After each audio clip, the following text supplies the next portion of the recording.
Rolling out with the break of dawn. Canvas skies and the show goes on. Iron stakes and the hammer sound. Building dreams on this muddy ground. With sawdust running through our veins, we do it for the faces in the crowd. Step right up with R&B, 'cause this ain't just a show, it's circus history.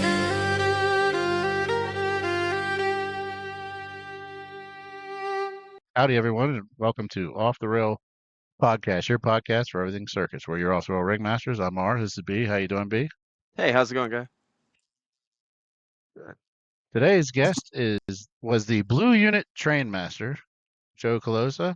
How you doing, Joe? Hey, I'm Been a great. minute? Great. How are you guys? Fantastic. You're doing wonderful.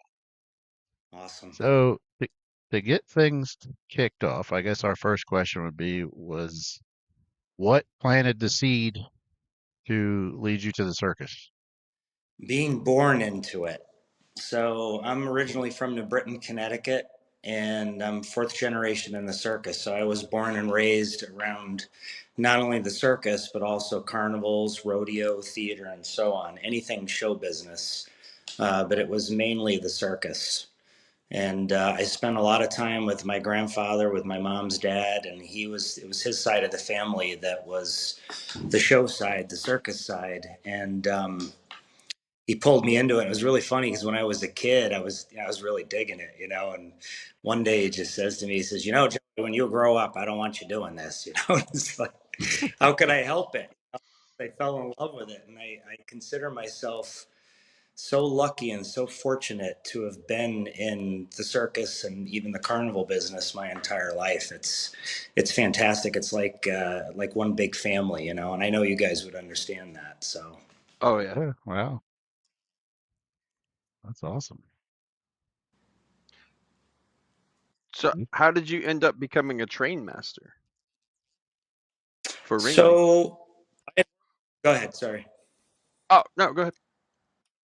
Okay, I had worked many shows growing up, with my grandfather, and then my grandfather passed away in 1997, and I kind of got away from the circus for a few years, and in 2000, I was actually dating a girl from Ireland, and things weren't going well. And so we decided, we were going to go our separate ways, whatever. And I was pretty bummed about it. And I decided that I was going to go run away with the circus, even though I had been in the circus business.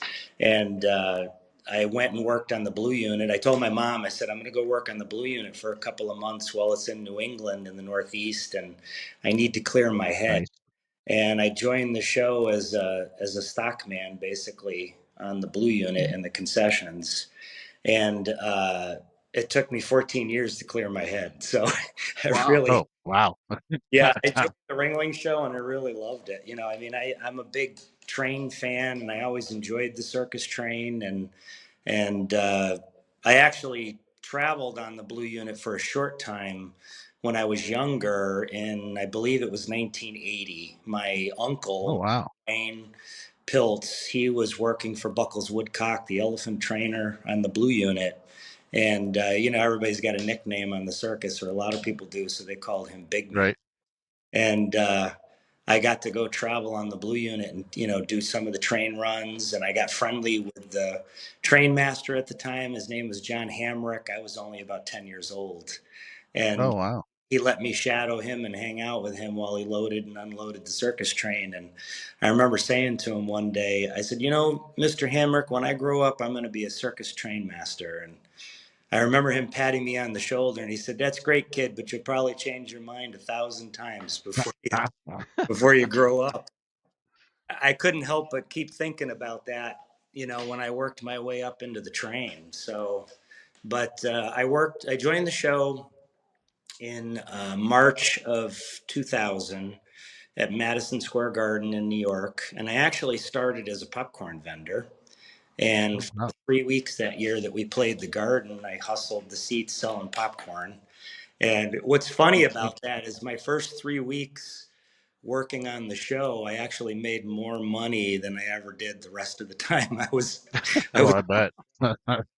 concessions are, pretty good, but you got to get out there and hustle, and that's one thing that my grandpa Oh, yeah. taught me when I was a kid was how to sell cotton candy and popcorn and, the whole 9 yards. I did pretty well with it. But after New York City, the show moved to Knoxville, Tennessee, and I was invited to come on to the concession staff. And I started as a box thrower. I was just basically a stockman. And, we would deal with the trucks that were delivered every week, and we would unload into the 2 container cars where all the concession stuff was. And then at the building, we would set up stock rooms in the empty circus wagons, and we would issue out the stock to the concession guys. And, from there, over the years, I worked my way up in concessions to assistant general manager of the concessions. And at that point, I started, well, maybe a little bit, about a year before that happened, actually, I got involved with helping at the train, just volunteering. So, Sunday nights, we'd do our thing with concessions. The show was over, we'd load out. I was back to the train, easily before midnight, sometimes 10, 11 o'clock at night. Right. Yeah. I would change my clothes and get work clothes on, and I would go out to the flats and I would help them load the train and chain down the wagons, and just to help because Wow.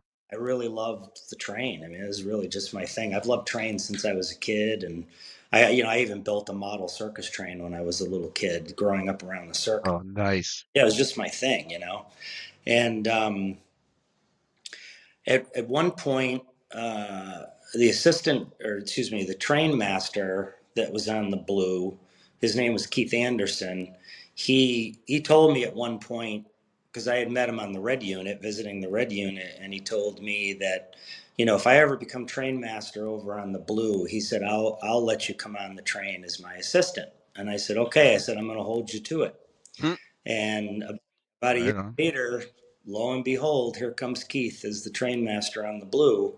And even though I was still in concessions, he was starting to ask me to do some duties with the train, i.e., can you go meet the railroad at the flats? The flats need to be spotted, and they got Oh, wow. stretch them out in the whole 9 yards, and to get them ready for loading or whatever. And I would start doing those tasks, and I did that in the fall of let's see, it was the fall of 2008. And when we were going down to winter quarters down to Florida, Keith had asked me to come on as assistant train master, and I said I would be honored. And I asked him, how the show Right on. got it, because I was assistant general manager of the concessions at that point, and he said that he had already spoken to management at the time. I think it was Tree. I don't remember for sure, and they were okay with it. So as long as I left enough time for the transition with concessions, and at the time, my boss in concessions was Ramon Garcia. And I talked to Ramon about it. He was cool about it, but they wanted me to take a couple of weeks just again for the transition. So that kind Right. Yeah. of winter quarters. And then we went back out on the road, and I was still kind of doing concessions, and I was doing the train too for a little while, believe it or not, for like about 2, 3 weeks. Until finally I was able to step away from the concessions. And then I was assistant train master from 2008 until the fall of 2011. So I did it for a few years, and Okay. always wanted to be train master. I tried to learn everything I could. Sometimes Keith would let me handle the train, which was nice of him. So I got a lot of practice in and doing that sort of stuff. And while I was assistant train master in 2000, and let's see, it was 2010, it was P.T. Barnum's 200th birthday. Ah. And Oh, wow. I was watching YouTube videos of trains one night, which I like to do, steam engines. And the Union Pacific Railroad has had, not anymore, now they have the big boy, but back then they had a steam engine called the Challenger, and which is a really huge steam engine, big enough to pull the Ringling train and strong enough. And Oh, wow. so I, on a whim, just contacted Steve Lee, who was in charge of the STEAM program with Union Pacific. And I said, hey, it's P.T. Barnum's 200th birthday. What do you think about pulling the Ringling train to commemorate that this year at some point? And he wrote back and he said, that's a great idea. I'm going to take it to the brass. So I didn't hear anything for a couple of months, nothing. And then Bill Missoura, who was, transportation with Feld, he was a vice president, great guy. He was out at an inspection a couple months later with the train. And he said, so what's this with Union Pacific? And I said, oh, they reached out to you. And he goes, yeah. He said, there's this whole plan of pulling the train with the Challenger. And I said, that's great. So we started working. We started working on when we could do it and working on the logistics and how to make it happen. And it happened. And so we were going from Salt Lake City to Denver. And we left Salt Lake under diesel power like we always did. And then we arrived, let's see, like a day later, I think it was, in Spear, Wyoming, which is about an hour north, hour and a half north of Denver.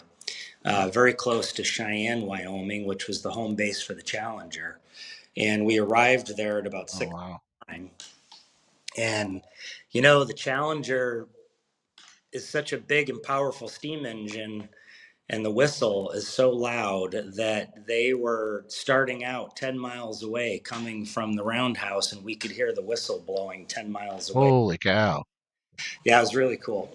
And so finally, the Challenger arrived. They got, most of the diesels off, but I think they left one on that they use for like air for braking on the train.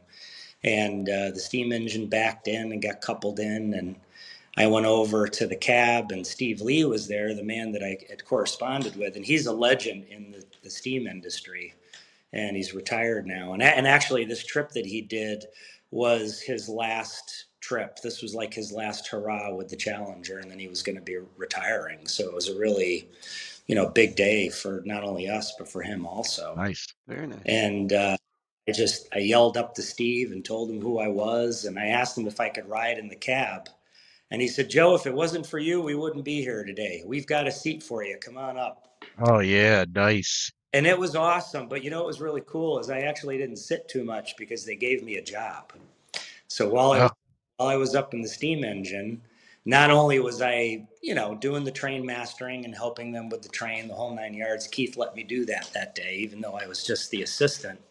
And my job was to fill a 5-gallon bucket full of sand. And every, I don't know, like 10, 15, 20 minutes, they'd open up the firebox and I'd throw that bucket of sand into the firebox, and it blew out. And what it would do is scour the sides of everything and get the soot out. Oh, So that's what I got. that's neat. And that was a really fun day that day. Feld had hired a helicopter. I don't know if you guys have ever seen the footage, the aerial footage of that. I have seen the footage. Yes. Yeah. So they hired a helicopter, and before we left Spear, they landed the helicopter next to the steam engine, and we had a job briefing with them, what they could and couldn't do, what their plans were, how things were going to go for us, and so on. And then, we took off and left for Spear, and the speed limit for the Ringling train was 60 miles per hour, mainly because of insurance requirements. But that day, Yeah. I could talk about it now. We actually took the circus 70 miles per day for a while. Oh, wow. I remember Steve Lee, leaning into the throttle, and he's like, I got a little more. And I'm like, go ahead, do it, So, and what a blast we had. And we got chased by thousands and thousands of people that day. And Oh, I bet. a lot of news companies on the train with us, and they were interviewing Jonathan Lee Iverson and some of the performers. And when we arrived into Denver, they actually did a press conference, and talked about, you know, the relationship, the partnership with the railroad and with the Ringling Circus and Barnum and being his birthday, and it was quite a day. It was amazing. You know, when I was watching those YouTube videos to begin with, I thought, man, it'd be really cool to see the Ringling train pulled by that engine, and we made it happen that day. So Heck yeah, that's awesome. yeah, so now you can go back anytime, and I could see videos of that day, which is great. You know, now Oh forever, yeah. forever history. Now, you know, obviously now it's all over with the train. So, Yeah. but yeah, so then I did assistant trainmaster until 2011, So I got a quick and I got question. fire away. So with that steam engine whistle being so loud, how did the elephants take it? Well, they were good. You know what we did is on that trip, we actually put the animal cars behind the coaches. Oh, so they're And the far reason away. Oh, that is because the steam engine was going to be a very unfamiliar sound for the animals. right. We didn't want them to get spooked. So at least they were, you know, about a half a mile back, I would say. So they got cushioned from it at least a little bit. So, Oh, very nice. Okay, I was curious about that because I've been on the train, 2.5 years on the train. I mean, yeah. All right. yeah. So let's see. So, yeah. So the fall of 2011, we were in Tampa. We were in winter quarters. And I got a phone call one night from the GM. It was Jay Dennis. And it was weird because it was like 11 o'clock at night. And I'm like, you know, what's up? I thought there was an emergency. And he's like, no, I got a question for you. And I said, what's that? He goes, how badly do you want to be a train master? And I said, oh, Jay, you know I want to be train master. It's like, that's a dream for me, you know, coming from a circus family, whatever. And I said, I just hope someday it happens. And Jay says to me, it's going to happen faster than you think. So get ready. And I said, okay. So I hung up the phone. Heck yeah. And the next day, I was in the shop car and we did our morning meeting and so on. And then I got a phone call to, well, actually, no, backing up. We found out that they were making a change on the red unit with the train master that was there. I think it was Mike Hickey at the time. And I think Mike decided he wanted to leave, what have you. And I thought, oh my gosh, what is going on? This was less than 12 hours after this mysterious, Wow. you know. And Uh, next thing you know, I get a call and they're like, they need you at the winter quarters at the fairgrounds. And I said, okay. So I went to the fairgrounds and went in Jay's office and he was on the phone and I sat down and he got off the phone and he's like, no, no, no, don't sit down, stand up. And I said, okay. And he reached across and to shake my hand. Then he said, congratulations. He goes, you're the new Blue Unit Train Master. And I was like, whoa. wow. So, and you know, for me, guys, that was a real honor, you know, especially Oh coming yeah. from Heck yeah. a circus family and being interested in the train. And what was really crazy about that is, you know, 8 years earlier, before I was on Ringling, even though I was in the circus business, I loved the Ringling train so much that when it came around New England where I lived, I used to go chase the train and videotape it. Little did I know a few years later I'd be in Mm, charge of this behemoth, you know what I mean? So